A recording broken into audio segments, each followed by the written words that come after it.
Yusuf Jalali. He's a senior journalist. He's been covering politics in West Asia, and of course, he's in the middle of all this unrest. Yusuf, it's the 9th day of the protest. The Supreme Leader has finally broken his silence.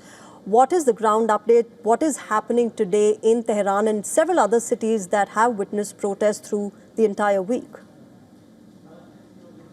Of course, there's no sign of abating or subsiding in these protests. We're on day 9, and the protests continue to rise in scale and, of course, in violence. So we see now more and more protests taking place around the country, extending to more than 25 provinces right now, especially the western provinces, those in the vicinity of the Kurdish regions, the Iraqi Kurdish regions. Of course, those provinces are very much significant and strategic given their location and geography. On those areas, we have seen heavy deployment by Iran's military and heavy clashes and confrontations between security forces and the Iranian, protesters, given the fact that Iran believes that PJAK elements, PJAK is designated as terrorist organization by Iran. They're Kurdish separatists based in Iraq and an offshoot of PKK, of course. So Iran believes that those groups have managed to smuggle weapons into Iran to try to arm protesters, and this is what has led to the violence and, fierce clashes between security forces and protesters. We have seen some footages circulating on social media showing some gunmen firing and shooting in the air as a sign that they're ready to engage in a fight with security forces. So these are very worrying to the Iranian officials. They're now alarmed by the scale of these protests and how quickly it is spreading across the country. So it started as economic-driven protests calling for proper management of the country's economy or curbing inflation and improving the value of the Iranian national currency, the rial. Yes. But it snowballed into now a nationwide violent protest that risks undermining the country's national security.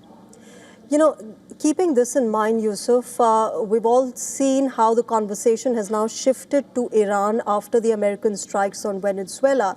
What's the kind of sentiment that prevails among the protesters, the youngsters who have been out on the streets for a while now?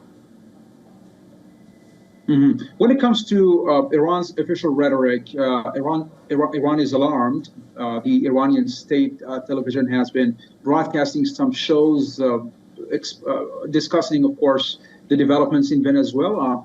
So from those shows and from Iran's official rhetoric, it seems that the country is alarmed by what happened in Venezuela because Maduro is Iran's ally, is Iran's actually best ally. Yes. They have these energy transits that they've been engaged in.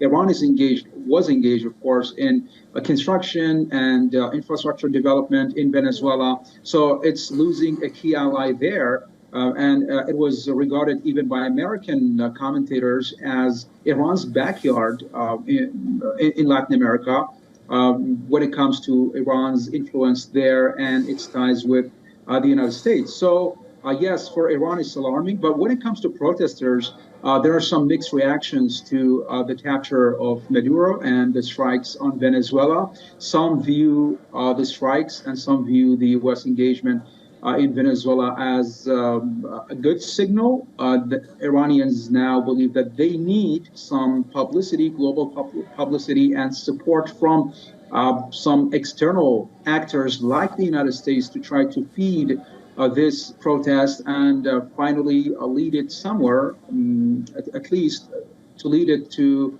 the improvement of the Iranian national economy, at least. But there are some worries and concerns too, because some protesters believe that any foreign engagement and any foreign intervention in these protests would undermine the country's national security, and they're alarmed by how the United States is trying to intervene.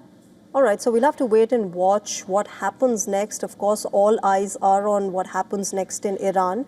But we leave it there. Yusuf, thanks very much for getting us the latest ground situation. And of course, for all of you Iranians, stay safe amid all of these protests. Thanks very much.